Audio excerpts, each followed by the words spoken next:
অবিনাশ আর শ্রেয়া এরা ২ বছর হলো বিয়ে করেছে।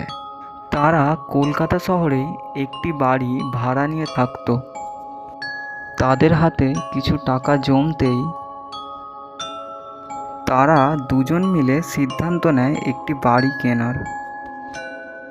এই দিক সেই দিক ঘুরে বাড়ি পছন্দ না হওয়ার ফলে তারা বাধ্য হয়ে খবরের কাগজে বাড়ির বিজ্ঞাপন দেখতে লাগে।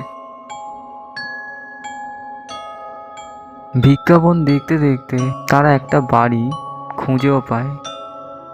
বাড়িটা অনেকটাই পুরনো, কিন্তু বাড়িটা একটু নির্জন টাইপের জায়গার মধ্যে। এইদিকে লোক বসতি খুবই কম। ওরা অত কিছু না ভেবে বাড়িটা কিনে ফেলে। কিছুদিন পর অবিনাশ আর শ্রেয়া তাদের ভাড়া বাড়ির জিনিসপত্র গাড়িতে করে নিয়ে সেই নতুন বাড়িতে আসে। শ্রেয়া বাড়ির ভেতরে ঢুকে এইদিকে ওইদিকে একটু ঘুরে দেখছিল।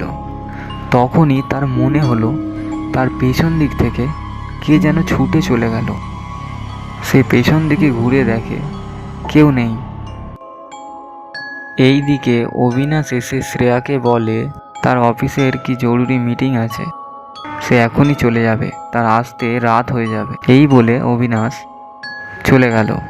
অবিনাশ চলে যেতে শ্রেয়া তার ঘরে গিয়ে একটু রেস্ট নেয়।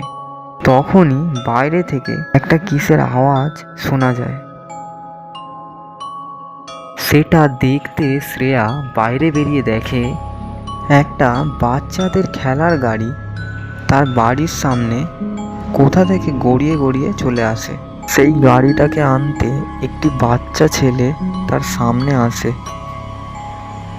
বাচ্চাটা এসে তার দিকে হাত দেখিয়ে কি একটা বলার চেষ্টা করে, কিন্তু শ্রেয়া কিছু বুঝতে পারে না। তারপর তার গাড়িটা তুলে নিয়ে সে যেখান থেকে এসেছিল সেখানেই চলে যায়। শ্রেয়া বাচ্চাটার আচরণে একটু অবাকই হয়ে যায়। তারপর সে তার রুমে চলে যায়। অবিনাশ রাতে বাড়ি আসতে শ্রেয়া তখন তাকে সেই বাচ্চাটার কথা বলে। অবিনাশ বলে, এইখানে ১ কিলোমিটারের ভেতরে কোনো ঘর বাড়ি নেই, এখানে বাচ্চা আসবে কি করে? তুমি অন্ধকারে কি দেখেছো? এই কথা বলে অবিনাশ তার রুমে শুতে চলে যায়। শ্রেয়া এই কথা শুনে একটু অবাকই হয়ে গেল। তারপর সে তার রুমে গিয়ে শুয়ে পড়ল। রাত তখন কটা বাজে জানি না। হঠাৎ করে শ্রেয়ার ঘুমটা ভেঙে গেল। শ্রেয়া উঠে দেখল বাইরে বৃষ্টি হচ্ছে। তাই সে জানলাটা বন্ধ করার জন্য জানলার সামনে যায়। জানলার সামনে গিয়ে শ্রেয়া যা দেখল তাতে তার গোটা শরীর বরফের মতো জমে গেল। সে দেখল একটি মেয়ে তার জানলার সামনে দাঁড়িয়ে আছে। সেই মেয়েটির গোটা মুখ পচে গলে গেছে, তার চোখগুলো রক্তের মতো গাঢ় লাল। সে তার দিকে তাকিয়ে তাকে হাত নেড়ে চলে যেতে বলছে। এই সব দৃশ্য দেখে শ্রেয়া ভয়েতে চিৎকার করতে লাগলো। শ্রেয়ার চিৎকার শুনে অবিনাশ তখন ছুটে এলো।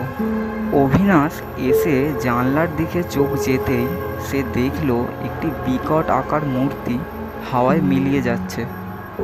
এই সব ঘটনা দেখার পর তারা তার পরের দিন একটি তান্ত্রিকের কাছে যায়। সেই তান্ত্রিককে সব ঘটনা খুলে বলে। তান্ত্রিক সব কথা শুনে বলে, তোমরা এখন যেই বাড়িতে আছো সেই বাড়িটা আগে একটি কবরস্থান ছিল। যদি তোমরা ভালো চাও তাহলে ওই বাড়িটা ছেড়ে এক্ষুনি চলে যাও, না হলে তোমাদের বড় কোনো ক্ষতি হয়ে যেতে পারে। এই কথা শোনার পর শ্রেয়া আর অবিনাশ তারা তার পরের দিনই ওই বাড়িটা ছেড়ে তাদের ভাড়া বাড়িতে চলে যায়।